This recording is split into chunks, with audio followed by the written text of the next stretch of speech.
Lampu merah di puncak Bogor rasanya sudah beranak pinak. Lina menguap lebar, menampakkan deretan gigi runcingnya yang kini tampak lebih menggemaskan ketimbang menakutkan. Rambutnya yang gimbal, biasanya bergerak-gerak sendiri penuh misteri, kini hanya terkulai lemas di bahu jalan. Di tangannya, sebuah kipas dari anyaman bambu terus bergerak, mengusir gerah yang tak kunjung minggat. "Aduh, ini kapan sampainya sih?" keluh Lina.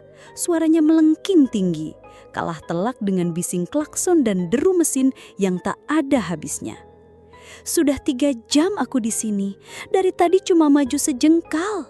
Bocah-bocah kecil itu pasti sudah tidur nyenyak di rumah mereka. Padahal aku sudah janji mau mampir." Lina bukanlah wewe gombel biasa.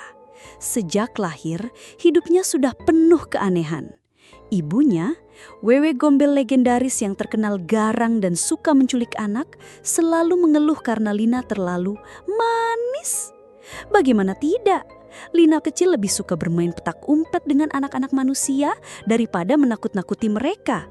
Dia pernah ketahuan berbagi permen kapas dengan seorang balita yang seharusnya dia culik, dan pernah juga membantu seorang anak laki-laki menemukan bola sepaknya yang nyangkut di pohon. "Lina, kamu itu wewe gombel, bukan wewe pembantu," omel ibunya suatu kali sambil menjewer telinga Lina yang runcing. "Lina hanya cengesen aja." Kenakalan Lina tidak berhenti sampai di situ. Dia punya hobi aneh, memasak. Setiap malam Jumat Kliwon, saat para wewe gombel lain sibuk berburu, Lina justru sibuk di dapur. Aroma semerbak rendang dan gulai kambing seringkali membuat para hantu lain iri. Bahkan beberapa pocong pernah kepergok mengendap-endap mendekati rumah Lina hanya untuk mencium aromanya. Lina bahkan pernah mengikuti lomba masak antar hantu se-Jawa Barat. Dan tentu saja dia menang telak. Hadiahnya 1 set panci anti lengket yang selalu dia banggakan. "Lina, kamu tidak akan pernah bisa jadi wewe gombel yang disegani kalau begini terus," teriak ayahnya, seorang genderuwo bertubuh besar dengan bulu lebat suatu malam. Lina hanya mengangkat bahu. Apa gunanya disegani kalau perut lapar ya? Hidup Lina memang absurd. Dan kematiannya lebih absurd lagi. Suatu siang, di tengah teriknya matahari, Lina sedang sibuk berburu keliling desa. Bukan berburu anak, melainkan berburu durian. Dia punya impian untuk membuat es krim durian rumahan. Saat sedang memanjat pohon durian yang sangat tinggi, tiba-tiba sebuah dahan kering patah. Lina yang saat itu sedang asyik bersenandung ria tentang resep es krimnya, kehilangan keseimbangan. Dia terjatuh. Tapi bukan itu yang membuatnya mati. Lina meninggal karena tertimpa durian yang dia incar. Ya, sebuah durian ukuran jumbo mendarat tepat di kepalanya. Sontak, arwahnya melayang ke alam baka, meninggalkan jasadnya yang tergeletak mengenaskan dengan durian pecah di sebelahnya. Penduduk desa yang menemukan jasadnya hanya bisa geleng-geleng kepala. Sungguh kematian yang tak terduga, gumam salah seorang warga. Sejak saat itu, Lina menjadi wewe gombel. Tapi tentu saja, dia menjadi wewe gombel yang kocak. Bukannya menculik anak, dia seringkali meminjam anak-anak untuk diajak bermain. Pernah suatu ketika, dia mengajak segerombolan anak-anak bermain bola di lapangan desa sampai tengah malam. Orang tua mereka panik mencari. Tapi saat ditemukan, anak-anak itu justru tertawa riak dan berkata, "Kami tadi diajak main sama Tante Lina, Bu. Tante Lina jago main bola." Malam lain, Lina pernah ketahuan mengajari beberapa anak lagu-lagu dangdut terbaru. Suara cempreng Lina yang bernyanyi goyang dumang di tengah hutan membuat para hantu lain merinding. Tapi bukan karena takut, melainkan karena telinga mereka sakit. Pocong sering mengeluh, "Aduh Lina, kalau mau nyanyi jangan di dekat kuburan dong. Nanti arwah-arwah di sini pada bangun lagi." Lina juga punya kebiasaan aneh lainnya. Dia suka sekali belanja online. Dengan kekuatan gaibnya, dia bisa mengakses internet dan berbelanja aneka macam peralatan dapur, baju, bahkan sampai mainan anak-anak. Paket-paket yang tiba-tiba muncul di depan rumah warga seringkali membuat mereka bingung setengah mati. Paket siapa ini? Saya tidak pesan apa-apa, gumam mereka. Lina hanya terkikih geli dari jauh. Malam ini, Lina seharusnya dalam perjalanan pulang setelah seharian bermain di perkebunan teh. Dia ingin mencari inspirasi resep baru. Tapi rencana itu buyar karena kemacetan total di jalur puncak. Aduh, sudah jam berapa ini? Lina melirik jam tangan di pergelangan tangannya. Jam tangan itu hadiah dari salah satu anak yang pernah diajak main. Warnanya pink menyala dengan gambar unicorn. Tuh kan, sudah lewat jam tidurnya anak-anak. Di sebelahnya, sebuah mobil keluarga berwarna merah berhenti total.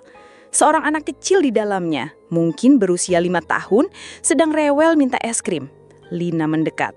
"Psst, kamu mau es krim?" Anak itu menoleh, matanya membulat. Ibunya yang sedang panik mencari ponselnya tidak menyadari keberadaan Lina. Lina mengeluarkan sebatang es krim coklat dari dalam tasnya. Entah dari mana datangnya es krim itu. "Ini buat kamu, tapi jangan bilang siapa-siapa ya," kata Lina sambil tersenyum lebar. Anak itu mengangguk cepat, tangannya sigap mengambil es krim dari Lina. Ibunya akhirnya menemukan ponselnya dan menatap heran pada anaknya yang tiba-tiba diam dan sibuk menjilati es krim. "Dapat dari mana es krim itu, Nak?" Anak itu hanya menunjuk ke arah jendela. Tapi Lina sudah menghilang. Lina kembali ke bahu jalan, mendesah lelah. Macetnya parah banget, kayaknya aku harus cari jalan lain. Dia kemudian melayang ke atas, menembus pepohonan dan bangunan mencari jalur alternatif.